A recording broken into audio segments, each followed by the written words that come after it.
C'est la beauté de la fiction, pouvoir nous faire vivre des millions de choses en même temps, pouvoir nous faire voyager aux quatre coins du monde et même dans des endroits qui n'existent pas sans qu'on ait à bouger de notre canapé ou de notre lit. J'ai toujours été une grande consommatrice de fiction et aujourd'hui j'ai la chance de pouvoir dire que j'ai fait de cette passion l'un de mes métiers puisque je suis autrice de fiction. Aujourd'hui, j'aimerais donc revenir sur les histoires qui m'ont changé, sur les livres qui ont eu un grand impact sur ma vie et sur les livres qui m'ont finalement donné envie d'écrire moi aussi.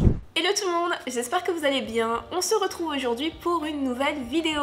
Vous l'avez entendu dans l'introduction, aujourd'hui j'aimerais revenir sur 4 histoires qui ont changé ma vie. C'est un petit peu dramatique dit comme ça, mais je pense sincèrement que je ne serais pas la personne que je suis aujourd'hui si je n'avais pas découvert ces histoires au moment où je les ai découvertes. J'ai lu beaucoup de livres dans ma vie, j'ai regardé beaucoup de films, j'ai regardé beaucoup de séries aussi, et je pense que toutes ces œuvres ont eu un impact sur moi à un degré ou à un autre. Mais il y a des histoires qui m'ont marqué plus que les autres. Des histoires qui m'ont donné moi aussi envie d'écrire et de créer mes propres histoires. Voici 4 d'entre elles.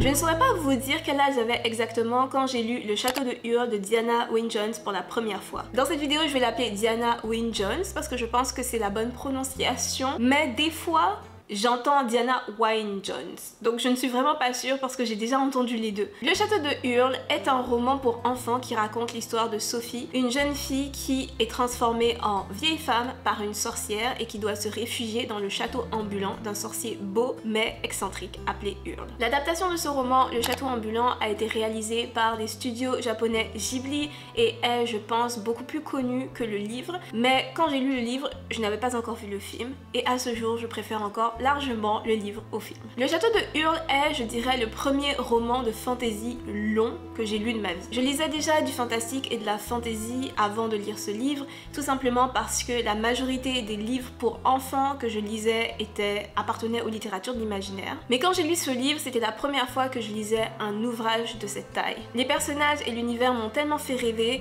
et j'ai été tellement prise par l'intrigue que je me souviens que la première fois que j'ai lu ce livre, je le lisais la nuit sous mes couvertures à la lueur d'une lampe torche. Je ne crois pas avoir pris plus de 3 jours pour terminer ce roman et quand on prend en compte le fait que j'avais probablement moins de 10 ans quand je l'ai lu et que c'était la première fois que je lisais un livre de cette taille, je trouve que c'est quand même assez impressionnant. Je pense franchement que ce livre a été le point de départ de mon amour pour les littératures d'imaginaire et aussi de mon amour pour les gros livres en fait. Après avoir terminé ce livre, tout ce que je voulais c'était de lire un autre livre aussi bien que celui-ci et techniquement j'y suis arrivée, je veux dire par là que j'ai lu de nombreux livres après celui-ci, de nombreux livres de fantasy que j'ai beaucoup aimés, mais émotionnellement, sentimentalement, je suis toujours à la recherche de mon deuxième Le Château de Hurle. J'ai relu Le Château de Hurle à l'âge adulte il y a quelques années et j'aime toujours autant ce roman. Si vous n'avez pas encore lu, je vous le recommande très chaudement. C'est une histoire avec plusieurs couches de signification qui peut être appréciée autant par les plus jeunes que par les plus âgés. Il y a plusieurs choses que je n'avais pas vraiment comprises ou appréciées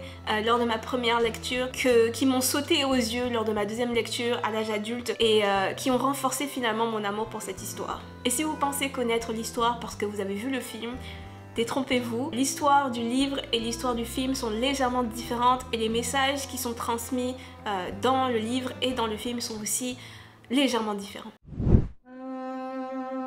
La deuxième histoire qui a changé ma vie n'est pas un roman, c'est en fait une série de mangas. J'ai nommé Full Metal Alchemist, que j'appelle encore parfois Full Metal Alchemist, et c'est parce que lorsque j'ai découvert cette série, je ne savais pas comment le mot alchimiste se prononçait en anglais.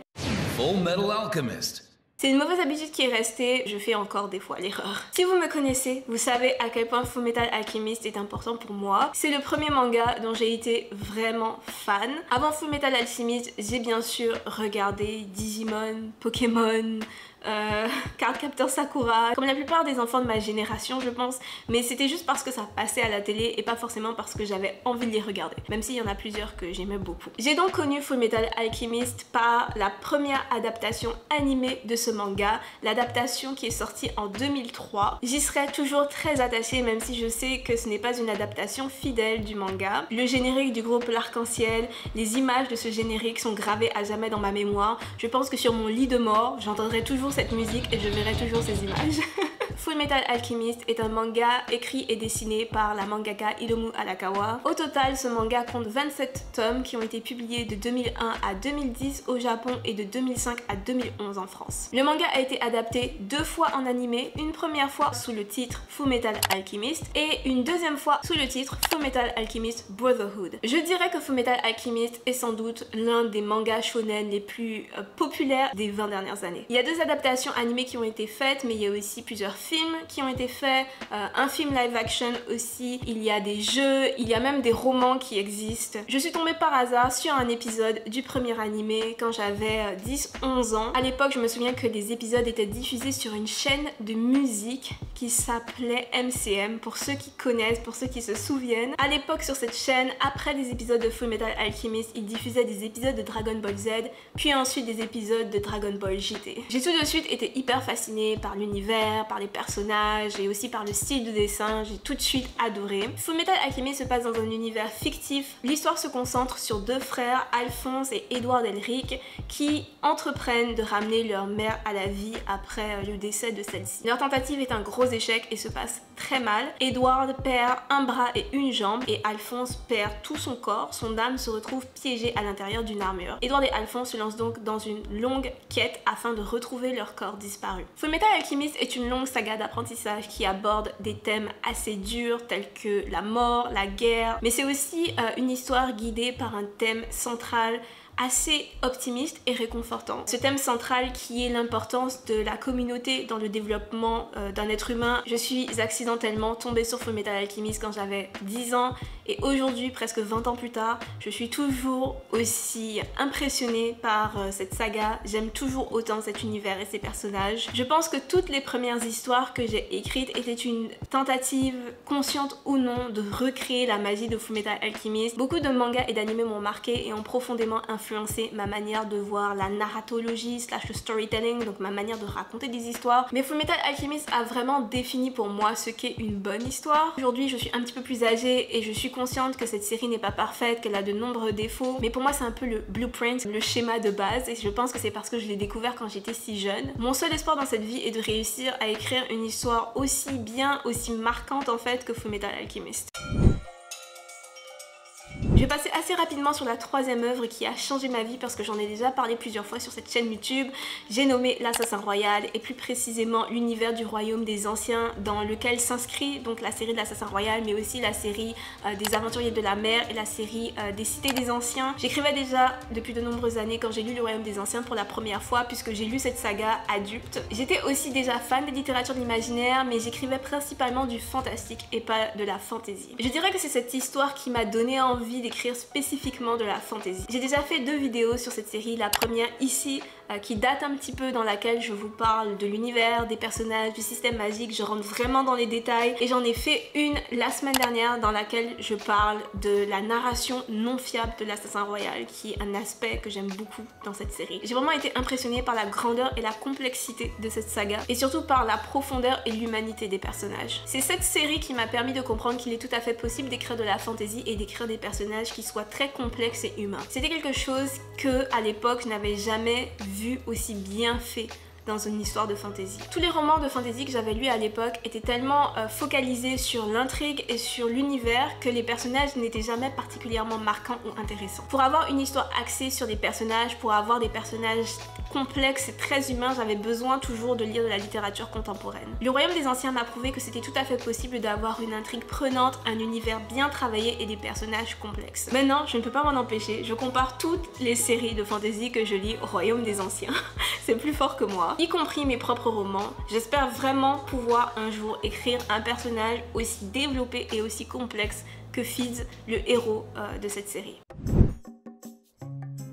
Et on achève avec une histoire assez spéciale parce que ce n'est pas une histoire dont je suis particulièrement fan, mais c'est quand même une histoire qui a eu un profond impact sur moi. C'est une histoire qui a eu un impact notable sur mon écriture. J'ai nommé Qui a peur de la mort de Nnedi Okorafor. Il m'arrive encore parfois d'appeler ce roman Qui craint la mort parce que je l'ai lu en version originale et pendant longtemps c'est comme ça que je traduisais le titre de ce roman dans ma tête avant de me rendre compte que ce n'était pas la traduction officielle en français. Qui a peur de la mort est un roman de fantasy paru en 2010 et en 2013 en France. Ce livre se déroule dans une sorte d'Afrique post-apocalyptique et raconte l'histoire d'Onye Sonwoo, une jeune fille dotée de pouvoirs magiques qui se lance dans une longue quête afin de tuer un dangereux sorcier. Comme je l'ai dit, je ne suis pas une grande fan de cette histoire. Je l'ai lu il y a très longtemps donc je ne me souviens pas forcément des détails, mais je sais que lorsque j'ai lu cette histoire, l'histoire elle-même ne m'a pas forcément plu. Par contre, même si je ne suis pas fan de l'histoire, je ne peux pas nier ce que ce roman a représenté pour moi à l'époque où je l'ai lu. Ça devait être autour de 2014, donc remontons un petit peu dans le temps.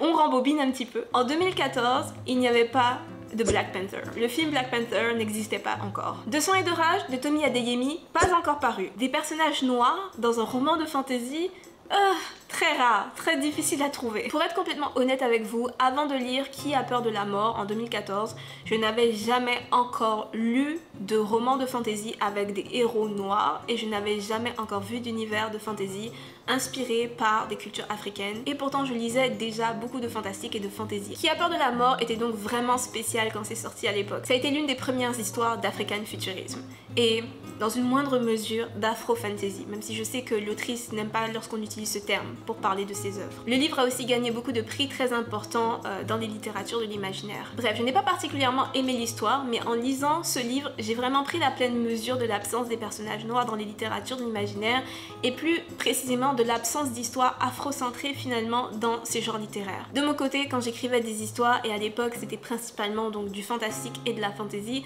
je ne mettais jamais en avant de personnages noirs, je n'écrivais jamais de héros noirs. En fait, je dirais que c'est à peine s'il y avait des personnages noirs dans mes histoires. J'étais déjà consciente de cela à l'époque, j'étais consciente que c'était quand même un petit peu bizarre, mais j'avais pas forcément envie d'y remédier. Parce que tous les livres que je lisais n'avaient pas de personnages noirs. Dans un sens, ce n'est pas si étrange que cela, puisque notre imaginaire se construit en fonction de ce à quoi on est exposé. Donc c'est un peu le serpent qui se mord la queue. On est exposé à un certain imaginaire, et si on n'en fait pas partie, on aura beaucoup de difficultés à se projeter à l'intérieur de cet imaginaire. Et du coup on le fera pas et donc notre absence va se perpétuer. C'est vraiment le serpent qui se mord la queue. Après avoir lu Qui a peur de la mort, après avoir vraiment pris conscience finalement de cette absence dans les littératures de l'imaginaire, je me suis dit qu'à partir de maintenant j'allais faire tout mon possible pour ne pas contribuer à l'invisibilisation des noirs dans les littératures de l'imaginaire. Pas alors que je suis moi-même noire. Ce livre a donc eu un impact majeur sur ma vision de la littérature de l'imaginaire et sur ma vision de l'écriture finalement en général. Je ne pense pas que je me serais intéressée à l'afrofuturisme et à l'afrofantasy si je n'avais pas lu Qui a peur de la mort, donc juste pour ça je serais toujours hyper reconnaissante envers Nnedi Okorafor. Nous y sommes, nous avons fait le tour de 4 histoires qui ont eu un profond impact sur ma vie et qui m'ont énormément influencée. Je trouve ça vraiment incroyable la force que peut avoir une bonne histoire et l'inspiration qu'elle peut procurer. N'hésitez pas à me parler des histoires qui vous ont le plus inspiré dans les commentaires. Est-ce qu'il y a un livre qui a eu un gros impact sur votre vie, qui a changé votre vie? N'hésitez pas à me le dire, j'adore vous lire, je lis vraiment tous les commentaires sur cette chaîne et j'essaye de répondre à tout le monde. J'espère que cette vidéo vous aura plu. Si vous l'avez aimé, n'hésitez pas à la liker. En tout cas, merci de l'avoir regardé jusqu'ici. On se retrouve la semaine prochaine pour une autre vidéo. Portez-vous bien tout le monde et à très vite. Bye!